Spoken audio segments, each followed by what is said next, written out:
Karena ketika disajikan tuh selesai film endingnya, filmnya gitu, diserahkanlah kepada para penonton gitu.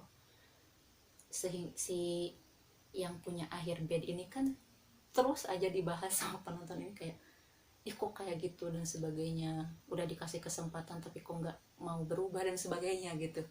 Jadi kayak ya sayang aja gitu.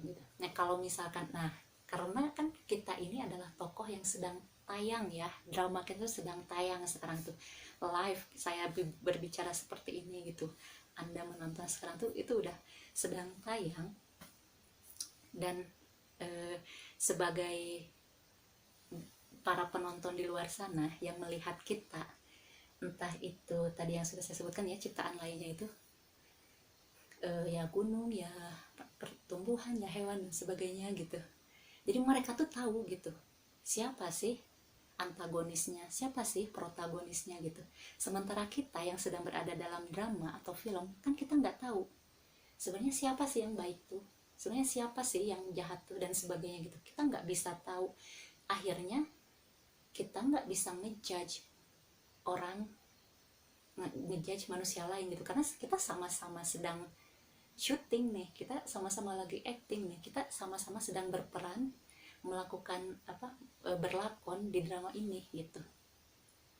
Jadinya ketika kita melihat manusia lain ya, kalau kita tarik kepada kehidupan nyata kita, ketika kita melihat kondisi itu, misalkan teman kita, keluarga kita atau yang lainnya itu ada di ranah yang sepertinya terlihat antagonis gitu, ya kita nggak bisa ngejudge gitu.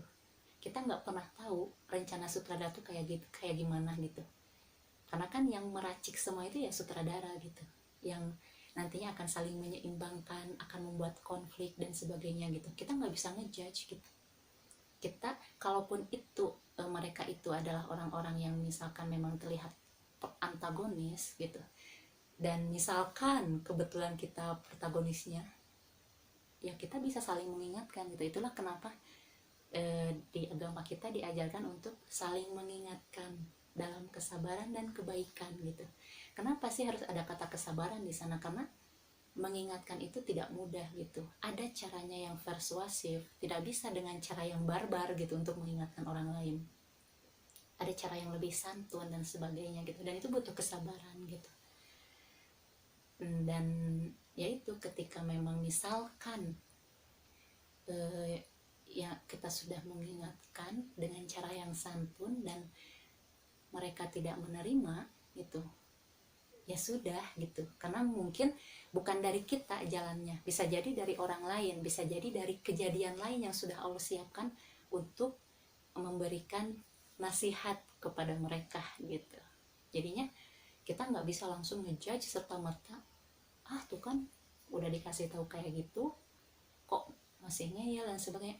Nggak bisa gitu. Kalau kayak gitu nanti jatuhnya kita yang misalkan tadinya protagonis, sosok yang kita ingin menjadi yang baik gitu, akhirnya malah berburuk sangka, akhirnya malah dengan sendirinya terjerumus kepada karakter yang antagonis gitu, yang jahat, yang kurang baik dan sebagainya gitu. Jadinya sebisa mungkin, karena kita semua ini sedang sama-sama tayang, sama-sama berlakon, lakukan yang terbaik untuk diri kita sendiri. Bagi orang lain boleh, tetapinya dengan porsi-porsi tertentu, harus proporsional seperti itu. Nah, jadinya kan kalau misalnya kayak penonton ya mungkin kayak sekarang itu mereka kayak udah tahu gitu, ini loh gini loh gitu. Karena mereka penonton kan, kita aja kalau misalnya jadi penonton kita langsung tahu, ih kamu jangan dekat-dekat sama si ini gitu, karena dia tuh cuman manfaatin kamu dan sebagainya gitu kan. Apa? Karena kita sebagai penonton tahu keseluruhan dari rangkaian cerita itu gitu, meskipun masih berjalan gitu. Nah, kita sebagai orang yang sedang di dalamnya nggak punya hal tersebut gitu. Itulah kenapa mungkin Allah itu yang mengatakan kepada kita, jangan berprasangka buruk kepada orang lain, jangan berprasangka buruk kepada takdir, jangan berprasangka buruk kepada apa-apa yang sudah terjadi di dunia kita gitu. Harus terus melakukan perbaikan untuk diri kita sendiri minimal gitu. Nah, ya selanjutnya gitu yang saya pahami gitu ya, kenapa tadi kita nggak boleh ngejudge orang itu. Emangnya kita pede bakalan bisa masuk ke surga? Yang saya ketahui, hamba-hamba yang diizinkan masuk ke surga itu adalah hamba-hamba yang memang diridhoi dan dirahmati oleh Allah. Manusia nggak boleh GR bahwa oh saya sudah beramal banyak, saya sudah melakukan ibadah, saya menghindari maksiat dan sebagainya gitu. Tapi bukan itu, meskipun memang kita diharuskan untuk melakukan itu gitu. Untuk apa? Untuk meraih, untuk memenuhi keinginan Allah gitu. Allah tuh nggak butuh sama ibadah kita, sama perbuatan baik kita tuh nggak butuh gitu. Tapi gimana caranya kita tuh menyentuh, menghamba kepada Allah untuk mengharapkan rahmatnya itu gitu. Karena bukan dengan amal kita bisa masuk ke surga, bukan dengan amal kita bisa bertemu dengan Allah gitu, tetapi oleh kasih sayang Allah, oleh rahmat yang Allah punya gitu. Manusia nggak boleh GR, nggak boleh merasa pede gitu dengan amal-amalnya gitu. Banyak film gitu ya yang sudah diberikan oleh Allah, kayak misalkan seorang penzina yang dia itu kan penzina seolah kayak antagonis ya, peran-peran yang kayaknya jelek gitu, tapi kok dia bisa masuk surga karena dia itu hanya memberikan makan, memberikan minum kepada seekor anjing yang sedang kehausan, kelaparan gitu. Jadi kalau misalnya kita salah nih dalam mengambil hikmahnya, kita akan oh ya udahlah, kita jadi perempuan nakal, kita menjadi laki-laki yang nakal, dan kita kasih minum tuh si anjingnya. Nggak gitu konsepnya gitu. Tapi Allah maha melihat, sutradara tuh tahu gitu kenapa dia melakukan itu, kenapa dia bisa sampai terjun ke dunia itu gitu. Dan pada satu momen Allah memberikan ujian kepada si perempuan itu, ketika diberikan momen nih ada anjing kelaparan nih, kehausan, apa nih reaksi yang akan dikasih oleh perempuan ini gitu. Ternyata kan perempuan itu merasa terenyuh gitu, dan merasakan bahwa anjing aja yang najis gitu kan ya, ininya, air liurnya najis, dia kelaparan di sana gitu. Itu sepertinya dia lebih baik dibandingkan saya, perempuan yang sudah berzina dan sebagainya gitu. Akhirnya dia dengan tulus hati memberikan minum untuk si anjing yang sedang kehausan itu. Itu kan sebenarnya ujian dari si sutradara, si tokoh ini bakal gimana nih kalau dikasih ini gitu. Jadinya, dan itu akhirnya membawa dia kepada tempat yang lebih baik, yang karena Allah ridho gitu dengan ketulusan si perempuan itu gitu. Terus ada juga kisah yang ya seorang yang beribadah dan sebagainya, tapi pada akhirnya di ending hidupnya dia malah harus melakukan sesuatu yang dilarang oleh Allah gitu. Karena apa? Karena nafsunya dan sebagainya gitu ya. Jadi kita nggak bisa GR atau pede dengan apapun yang sudah kita lakukan, kebaikan-kebaikan apa yang sudah kita lakukan. Kita nggak punya ranah untuk menilainya, menimbangnya, karena yang maha menimbang, maha menilai itu hanya Allah, hanya sutradara kita, seperti itu. Nah, selanjutnya gitu yang saya pahami gitu ya, kalau misalkan kita melihat dari kacamata seorang sutradara, nggak mungkin ada satupun ciptaannya, rekaannya, atau tokoh karakter yang dia hadirkan di film-filmnya itu dia akan benci gitu. Nggak mungkin banget, karena dia tuh mencintai semuanya gitu, mau dia karakter yang antagonis, protagonis dan sebagainya. Karena apa? itu yang menghidupkan suatu cerita menjadi suatu cerita yang seru, asyik, ciamik gitu. Jadinya saya merasa bahwa Allah juga tidak pernah membenci semua ciptaannya, mau itu iblis, mau itu manusia, malaikat, hewan, tumbuhan, gunung, lautan dan sebagainya gitu. Allah tuh nggak punya benci, justru Allah tuh sayang banget gitu. Dan adanya semua ciptaannya itu ya saling melengkapi gitu. Jadinya apa ya, kalau misalkan pencipta kita aja sangat mencintai kita ciptaannya, kenapa kita harus membenci antar satu sama lain ciptaannya gitu. Jadi kayak misalkan babi itu haram, anjing itu air liurnya haram, najis dan sebagainya gitu.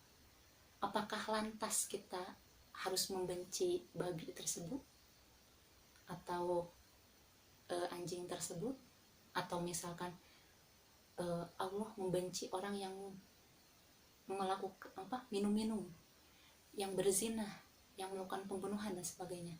Apakah kita harus membenci juga sementara Allah itu sayang kepada mereka? Meskipun kita tidak suka, tapi bukan membenci gitu. Yang kita benci itu bukan manusianya, bukan tokohnya, tetapi apa yang mereka lakukan itu gitu. Dan seperti yang sudah tadi dibahas, nggak ada hak bagi kita untuk menjudge itu gitu. Kita nggak tahu kapan mereka itu yang tadi disebutkan itu berubah, mendapatkan hidayah dari Allah, dan mereka mau menerimanya sehingga mereka mau bertaubat, berjalan kembali kepada fitrahnya, kembali kepada Allah. Kita nggak pernah tahu gitu. Jadinya kita nggak bisa semena-mena terhadap memberikan komentar seenaknya kepada mereka gitu. Meskipun memang perbuatan mereka tidak bisa dibenarkan gitu, tapi tidak lantas kita harus mencaci makinya gitu. Misalkan kita membenci hal-hal yang haram dan ternyata babi itu haram, akhirnya kita harus membunuhnya dan sebagainya, kan enggak gitu. Biarkanlah semuanya itu menjadi penyeimbang di dunia ini gitu. Tugas kita hanya melakukan apa yang sudah Allah berikan, sudah Allah perintahkan, dan menjadi kita melakukan apa yang menjadi peran kita gitu. Sejauh ini kan yang kita ketahui peran manusia itu ya melakukan, dan kita harus saling menasehati. Jika tidak bisa dinasehati, itu sudah di luar kendali kita, karena mungkin Allah belum menghendakinya. Akan ada suatu masa untuk itu gitu. Dan kan bisa jadi kita juga yang tersesatkan kalau misalkan kita terlalu berkeras hati atau melakukan cara yang kurang santun untuk menegur atau memberikan nasihat gitu, karena kita sendiri nggak tahu gitu. Mungkin sekarang iman kita sedang betul, iman kita sedang bagus gitu, tapi kita nggak tahu di scene yang mana nih si aktor akan tersesat, di bagian mana nih kita akan justru malah nauzubillah malah melakukan apa yang mereka lakukan gitu kan. Kita nggak akan tahu. Maka lebih baik kita lebih melihat kepada diri kita sendiri, mewaspadai diri kita sendiri gitu. Karena memang sebenarnya ya justru kita sendiri yang harus kita waspadai gitu, karena justru kita yang nggak bisa mengendalikan diri kita sendiri gitu. Nah, biarkanlah peran-peran itu hadir gitu. Iblis dengan perannya menggoda manusia, malaikat dengan perannya untuk memberikan tuntunan kepada manusia. Jadinya biarkan semuanya berjalan dengan harmoni gitu, karena yang berhak memberikan penilaian itu sutradara. Ketika film selesai nih gitu, meskipun penonton bilang A, B, C, D dan sebagainya gitu, pada akhirnya yang harus kita puaskan, yang harus kita buat senang itu ya sutradara gitu, untuk memuaskan dia dengan produk atau film yang dia produksi gitu. Kita hanya cukup itu saja gitu. Dan meskipun nanti sudah ending gitu kan, kita apa kita nggak bisa tahu nanti kedepannya akan gimana, meskipun Allah sudah memberikan kabar bahwa nanti itu setelah meninggal kita akan diberi akan melalui beberapa fase alam barzah, alam hisab dan sebagainya gitu. Tapi kita nggak tahu kan keadaan di sana gimana, kita nggak bisa menerka-nerka keadaan nanti di sana. Dan selama ketika kita masih hidup di dunia, kita nggak bisa menimbang, oh kayaknya pahala kita segini deh, oh kayaknya dosa kita segini deh. Jadi kita malah fokus ke pahalanya gitu, atau kita malah fokus ke dosanya gitu. Dua-duanya bisa bikin kita tersesat gitu. Ya cukup lakukan saja gitu, biarkanlah Allah yang menilai, biarkanlah Allah yang menimbang gitu. Jadinya tugas kita hanya melakukan peran kita gitu. Kita nggak tahu nanti suasananya di sana gimana. Misalkan ketika kita itu di judge nih, ada di ruang pengadilan akhirat, banyak penonton yang oh enggak, dia perannya itu jelek kayak gini, di akhirnya itu dia nggak berubah dan sebagainya gitu. Tapinya Allah yang lebih tahu. Bisa jadi sebelum nafasnya berakhir, sebelum dia dihampiri oleh sakaratul maut, di hatinya itu menerima suatu hidayah, dia mau mengambil itu, dan akhirnya dia mau kembali kepada Allah. Kita nggak akan pernah tahu. Maka sebesar apapun permasalahan kita, ingatlah bahwa Allah itu selalu ada. Allah selalu menanti kita untuk berubah. Allah selalu menanti kita untuk bertaubat. Ayo sama-sama kita mengejar itu gitu. Karena di setiap permasalahan berat sebesar apapun selalu ada secuil harapan, dan mari kita besarkan harapan itu, saling bekerja sama sehingga akan terus membesar, dan mudah-mudahan itu mengetuk pintu maaf Allah, pengampunan Allah, sehingga Allah mengampuni kita, memberikan keriduannya untuk kita, memberikan rahmatnya untuk kita. Amin. Dan kita diberikan nanti tempat yang lebih baik, suasana yang lebih baik di sisinya, dan mudah-mudahan kita bisa bertemu dengan Allah. Amin. Itu harapan kita semua gitu. Sebesar apapun masalah, jangan sampai berpikir untuk misalkan mengakhiri hidup sendiri karena daripada menderita dunia misalkan. Jangan sampai berpikir seperti itu. Ketika kita dilukai oleh orang lain, jangan berpikir kita untuk membalaskan dendam tersebut gitu, rasa luka tersebut, agar dia merasakan. Tidak harus dengan cara seperti itu. Kita itu terlalu bersih lah untuk melakukan dendam itu gitu. Masih ada hal-hal lain yang bisa kita lakukan untuk membalas dendam dengan cara yang lebih jelek. Kita menjadi lebih baik, akhirnya dia menyadari kesalahannya dan sebagainya gitu. Sepi apapun kita di dunia, kita merasa tertatih-tatih dan merasa tidak ada penopang, selalu ingat bahwa Allah selalu ada, mengawasi kita, melihat kita, mengharapkan yang terbaik untuk kita. Maka jangan patahkan harapan itu. Lebih baik kita ambil, kita olah, kita kemas untuk menjadi sebuah pelampung bagi kita untuk keluar dari setiap permasalahan. Dan di ruang rasa ini, di suara rasa ini, atau di suara rasa, kita saling menjumpai rasa agar kita lebih peka, agar kita lebih sensitif, lebih luwes, lebih fleksibel dengan apapun yang terjadi di kehidupan kita. Kita menerima siapapun yang datang kepada kita, baik buruk itu pasti rencana dan skenario dari Allah. Maka di ruang rasa ini hadir untuk menampung itu. Saya sangat terbuka bagi teman-teman yang ingin mengoreksi jika ada pemikiran yang keliru dari apa yang sudah saya sampaikan, dan jika misalkan ada komentar dan sebagainya, feedback lainnya, saya akan menganggap itu sebagai masukan dan pelajaran bagi saya untuk lebih baik ke depannya. Dan mari kita membedah itu bersama agar ini bisa menjadi manfaat untuk kita semua dan harapannya untuk banyak orang. Terima kasih. Atas perhatiannya mohon maaf, banyak sekali kekurangan dari saya pastinya. Saya hanya berharap semoga ini bisa menjadi manfaat seperti itu. Terima kasih. Wassalamualaikum warahmatullahi wabarakatuh. Dadah.